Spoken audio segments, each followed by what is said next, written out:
Nung nakaraang video mga brother, pinakita ko sa inyo yung binili kong screen protector para dito and para dito sa ating lente para mas protektado yung ating pinakamamahal na Osmo Pocket 3. So ngayon naman, bukod sa protection na yan, bumili tayo nung itong tawag nito, ano ba tawag dito? Protection para dito sa mga lower part ng ating Osmo 3. So ginagamit ito, papakita ko sa inyo mga brother.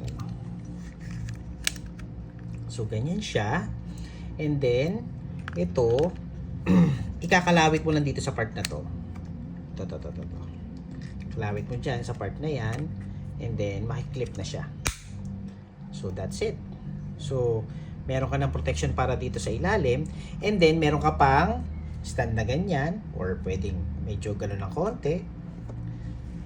So depende. Kung kukuha ka ng shot na naka-front sa'yo, pwedeng ganyan. So it depends sa purpose mo. Pwede din. Ito, magnet kasi ito. Magnet to. So pwede mo i-magnet sa dingding. Kung basta anything na bakal sa ref.